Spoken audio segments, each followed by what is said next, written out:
A struggling single mother is publicly humiliated at an upscale Christmas charity event, only to be defended by a cold billionaire whose walls crumble when her 6-year-old daughter asks him an impossible question.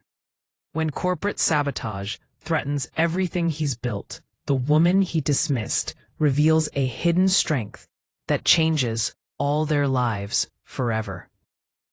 The crystal chandeliers of the Belmont Hotel cast diamond patterns across marble floors, December snow pressed against floor-to-ceiling windows, while a string quartet played softly near the Christmas tree that towered 3 stories high. Maya Chen, 32, stood frozen at the entrance, her daughter Emma's small hand gripping hers like a lifeline. Maya's coat, clean but clearly from a thrift store, hung awkwardly over the only dress she owned that wasn't stained with coffee or crayon marks. This was a mistake, Maya thought, her chest tightening. We don't belong here. Mommy, it's so pretty. Emma, 6 years old, with gap-tooth wonder, pressed her face toward the gold-trimmed ballroom. Like a princess castle. Maya forced a smile. The charity blind date mixer had been her sister's idea, a last-ditch effort to get Maya out of the apartment, away from the triple-shift exhaustion that had become her life. Free food, potential donors for Emma's school, maybe even a moment to feel human again. Remember what we practiced, Maya whispered, kneeling to adjust Emma's second-hand velvet dress. Best behavior. I'll be good, Mommy. I promise. They moved deeper into the crowd. Every step felt like walking through water.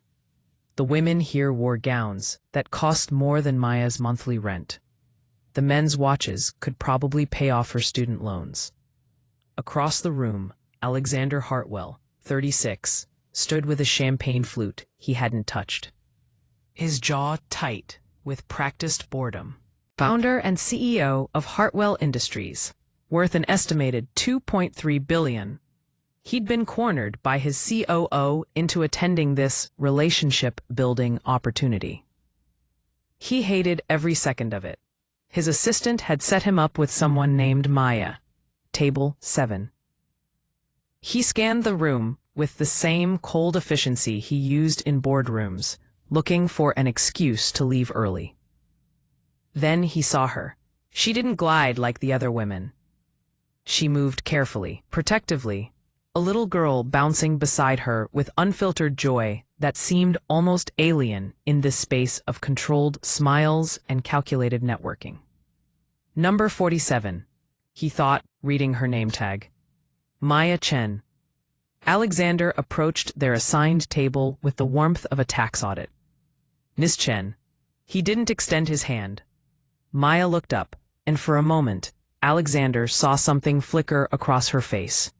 Fear, maybe? No, defiance masked as politeness. Mr. Hartwell, her voice was steadier than she felt. This is my daughter, Emma. Emma stared up at him with enormous brown eyes. You're really tall. Are you a giant? The question hung in the air. Several nearby tables went quiet. Alexander's expression didn't change. No. Oh, Emma tilted her head. You look sad, though, like you need a hug. Something cracked, barely visible. But there, a micro-expression that crossed Alexander's face before his mask slammed back down. Emma, that's not, Maya started. I don't require hugs, Alexander said flatly, sitting down with mechanical precision. The dinner service began. Waiters glided between tables with practiced grace, their eyes subtly assessing who deserved attention and who could be ignored. Maya knew which category she fell into. She'd been here before. Not in places this fancy, but in the economic hierarchy that divided people into those who mattered and those who were invisible. Every job she'd worked, every parent-teacher conference where she showed up in her scrubs, every moment she'd felt the weight of judgment. So, Alexander said, clearly forcing conversation. What do you do? I'm a nurse. Well, a nursing assistant. At St. Catherine's Hospital. Maya's hands fidgeted with her napkin. Night shifts mostly. And I work at a coffee shop in the mornings. And I do weekend bookkeeping for a small business near. 3 jobs. It wasn't a question. Emma deserves stability.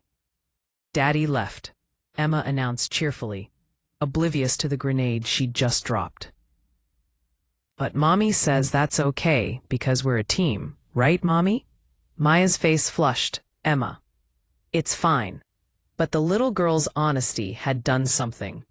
Alexander looked at Maya differently now. Not with pity, something sharper. Recognition, perhaps. My father left too, Alexander said quietly. Then, as if surprised by his own admission, he reached for his water glass. Emma's eyes widened. Did your mommy have to work 3 jobs? 4, actually. The connection happened in that instant. A bridge built by a child's innocent question and a man's unguarded answer. The head waiter, Bernard, had been watching their table with increasing disdain. He'd worked at the Belmont for 15 years and prided himself on knowing who belonged and who didn't. This woman, with her thrift store dress and hyperactive child, she didn't belong. When Emma accidentally knocked over her water glass, it splashed across the white tablecloth and dripped onto the floor. Bernard swooped in like a hawk spotting prey. Madam, perhaps this environment is too sophisticated for young children.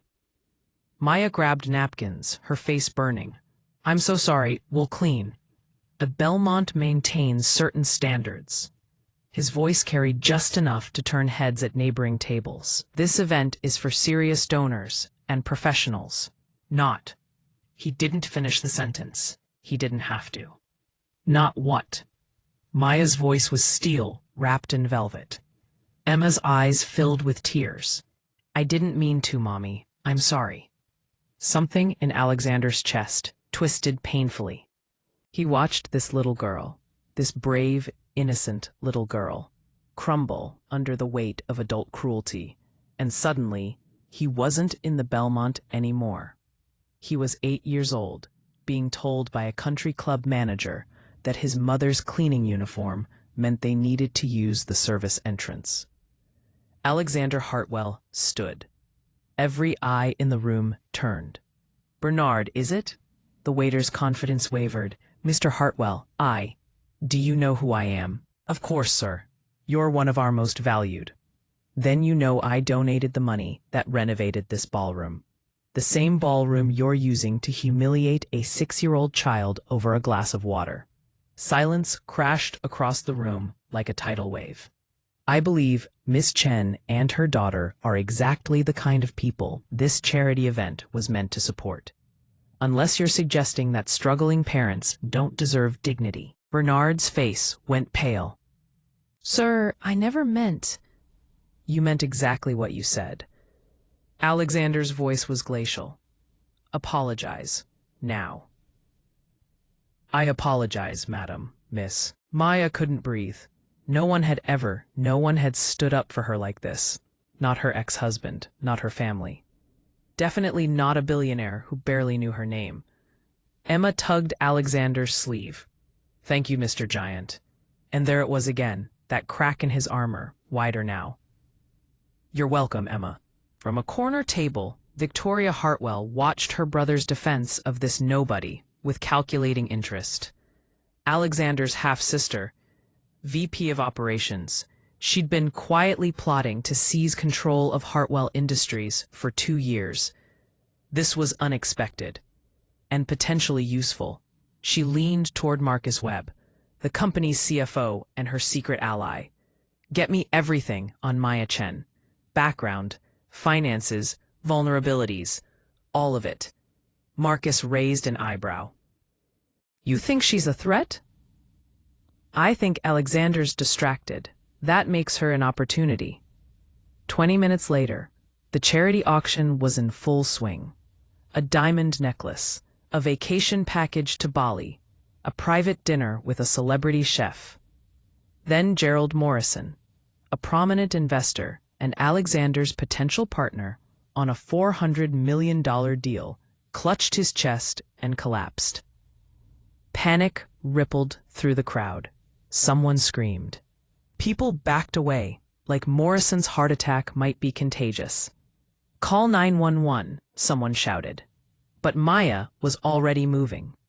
She dropped to her knees beside Morrison, her hands immediately finding his pulse point, her ear near his mouth. Every second counted. Every movement was practiced, precise. "He's not breathing. Someone get me a defibrillator, now." Her voice cut through the chaos with the authority of someone who'd faced death before. She positioned her hands and began chest compressions. 30 compressions, 2 breaths. 30 compressions, 2 breaths. "Is she qualified too?" someone murmured. Alexander knelt beside her. "What do you need? Keep everyone back, and keep talking to me. I need to stay focused." "You're doing perfectly," Alexander said, and he meant it.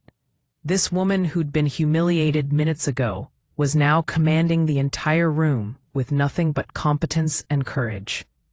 Maya didn't stop. Her arms burned. Sweat beaded on her forehead. But she kept going. The defibrillator arrived. Maya placed the pads with steady hands. "Clear!" Morrison's body jerked.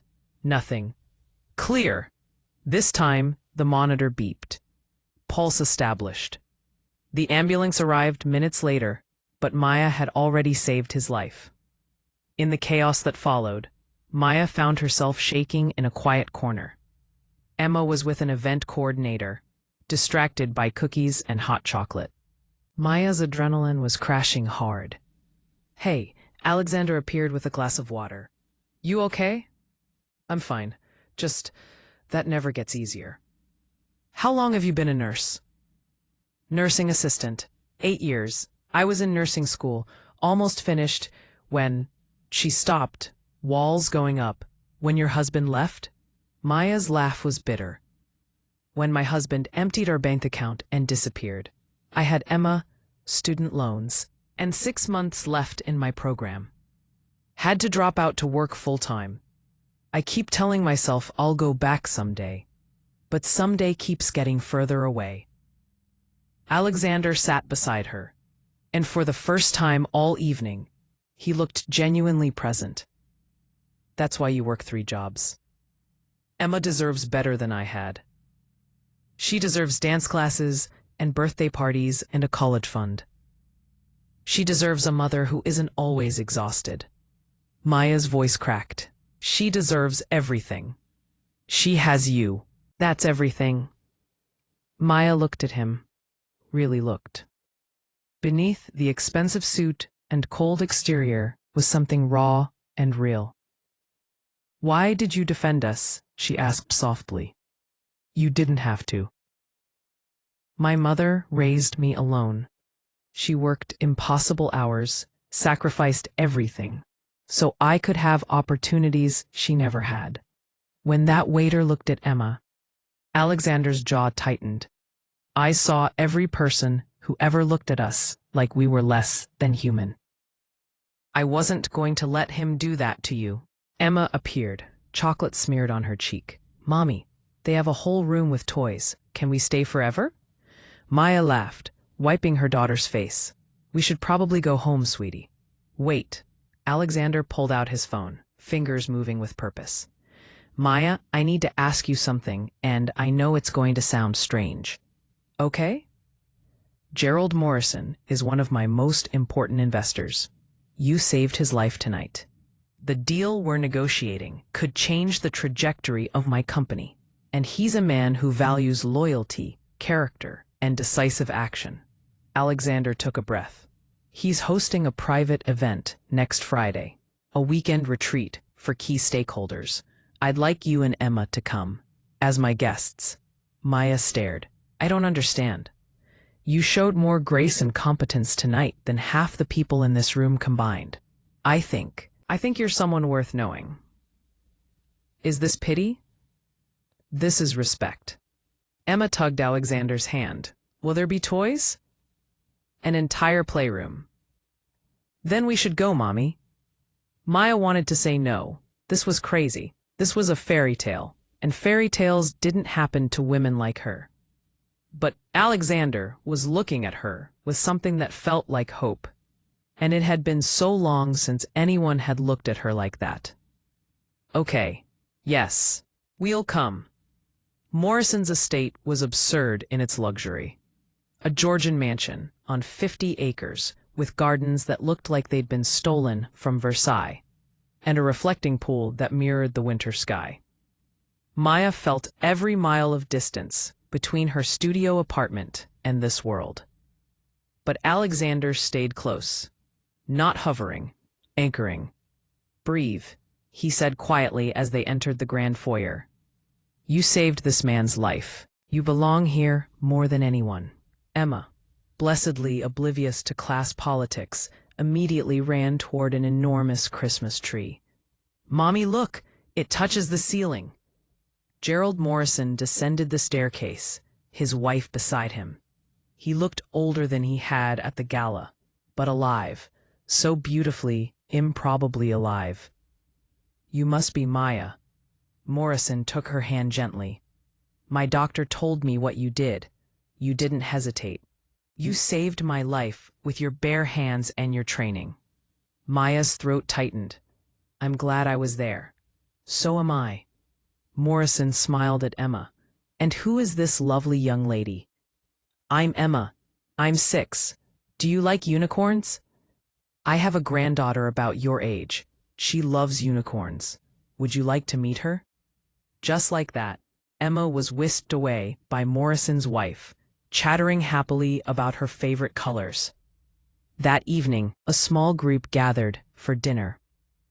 Morrison, his wife, Alexander, Maya, and 3 other key investors. Victoria Hartwell watched from her seat with predatory patience. The conversation flowed around Maya, tech markets, Asian expansion, regulatory challenges. She stayed quiet, observing, learning. Then Morrison turned to her.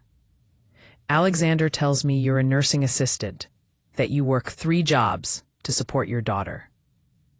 Every eye at the table fixed on Maya. Yes, sir. And what made you drop out of nursing school? The question was gentle, but it cut deep. Maya could lie, make up something clean and digestible. Instead, she told the truth. My ex-husband took everything when he left. Our savings, my student loan refund, the money my grandmother left me. I had 6 months left in my RN program, but I had a baby and bills and no safety net. So I dropped out, got certified as a CNA, and started working. I keep telling myself I'll finish someday. But she shrugged. Life keeps happening. Do you regret it? Morrison asked. Every single day. Maya's voice was steady. But I'd do it again in a heartbeat, because Emma deserves a mother who shows up, who keeps her promises, who fights for her future, even when fighting means letting go of your own dreams. Silence. Then Morrison raised his glass. To Maya, who understands what most people in this room have forgotten. That character isn't built in comfort. It's forged in sacrifice. Alexander's hand found Maya's under the table. He squeezed gently. You're extraordinary, his touch said. Don't ever forget that. Later, Maya found Alexander on the terrace overlooking the gardens. Snow had started falling, soft and silent. You're good at this, Maya said, joining him. The corporate thing, the power dynamics, you make it look effortless. It's exhausting. Alexander's admission surprised them both. I built this company from nothing, fought for every contract, every innovation. And now I spend most of my time playing politics with people who'd destroy me if it served their interests. Why do you do it? Because my mother died believing I'd change the world. Because kids who grew up like us deserve to see someone who looks like them succeed. Because he turned to face her. Because I didn't know what else to be until I met you. Maya's breath caught. You make me want to be different, Alexander continued. Softer, more present. You and Emma, you make me remember why any of this matters. Alexander, we barely know each other. I know you work yourself to exhaustion for your daughter. I know you save lives without hesitation. I know you face humiliation with dignity and respond to kindness with suspicion, because you've learned that nothing good comes without a price. His voice dropped. I know you're the strongest person I've ever met. Maya's walls crumbled. I'm scared. Of this. Of you. Of what happens when this fairy tale ends and I go back to my real life. What if it doesn't have to end? Before Maya could respond, Emma's voice carried through the French doors. Mommy, come quick. Mr. Morrison's granddaughter has a puppy. They laughed, the tension breaking into something tender. To be continued? Alexander asked. To be continued. Monday morning, Alexander walked into his office to find his executive team assembled like mourners at a funeral. Victoria stood at the head of the conference table, Marcus beside her. What's going on? Alexander demanded. Emergency board meeting, Victoria said coolly. There's been a vote of no confidence. Against you. The world tilted. On what grounds? Marcus slid a folder across the table. Financial mismanagement. Inappropriate personal relationships that compromise professional judgment. Erratic behavior at public events. Alexander flipped through the documents. Fabricated expense reports. Doctored emails. Photos of him with Maya taken at the gala, captioned with insinuations. This is fiction. This is corporate governance, Victoria said. You've become a liability, Alexander. The board agrees you're being removed as CEO, effective immediately. I'll be assuming your position. Alexander sat alone in his corner office, no longer his office, as security waited outside to escort him out. His phone rang. Maya. Hey, he answered, his voice hollow. I just saw the news. Alexander, what happened? My sister staged a corporate coup, used fabricated evidence and board politics to force me out. I've lost everything I built. Silence on the other end. Then, where are you? At the office. They're making me clear out my desk. ... Don't move. Emma and I are coming. Maya, you don't have to. I know what it feels like to lose everything. You stood up for me when I was at my lowest. Let me do the same for you. Maya arrived with Emma and a laptop. They found Alexander in a coffee shop across from Hartwell Tower, staring at nothing. Emma climbed into his lap without asking. Mommy says you're sad. I brought you my favorite stuffed bear. He helps with sad. Alexander held the worn teddy bear, and something inside him broke open. He'd been strong for so long, in control, untouchable. Now he was just a man, holding a child's toy, fighting tears. Thank you, Emma. Maya sat down, opened her laptop. Tell me everything about the company structure, board members, voting shares, bylaws, everything. Maya, it's over. Victoria won. Nothing's over until I say it's over. Maya's voice had the same authority it held when she'd saved Morrison's life. I've spent 8 years reading medical journals, corporate healthcare policies, and insurance regulations during my breaks. I might not have a fancy degree, but I know how to research, and I know how to find angles no one else sees. Alexander looked at her. Really looked. You're serious. I'm a single mother with 3 jobs. I don't have the luxury of giving up. Now start talking. Over the next 48 hours, Maya became a woman possessed. While Emma stayed with Maya's sister, she and Alexander worked around the clock. Maya discovered something Alexander's legal team had missed. The board vote violated the company's own bylaws. 3 board members who voted had undisclosed conflicts of interest, financial ties to Victoria that should have required their recusal. "How did you find this?" Alexander asked, staring at the documented evidence. "I spent 3 hours on the phone with your former assistant, pretending to be from HR. She mentioned Marcus dated one of the board members. That led me to check social media, which led me to property records, which led me to shell corporations." Maya's eyes blazed. Victoria's been planning this for years, but she got sloppy because she underestimated everyone around her. She underestimated you. "Everyone always does." Maya's smile was sharp. "It's my superpower." Friday morning, Alexander and Maya walked into an emergency shareholders meeting. Victoria sat at the head of the table, radiating triumph, until Alexander dropped a 200-page document in front of her. "What is this?" Victoria demanded. "Evidence of fraud, breach of fiduciary duty, and corporate espionage," Maya said calmly. "Also, evidence that the vote removing Alexander violated company bylaws due to 3 board members' undisclosed conflicts of interest. The vote is invalid." Victoria's face went pale.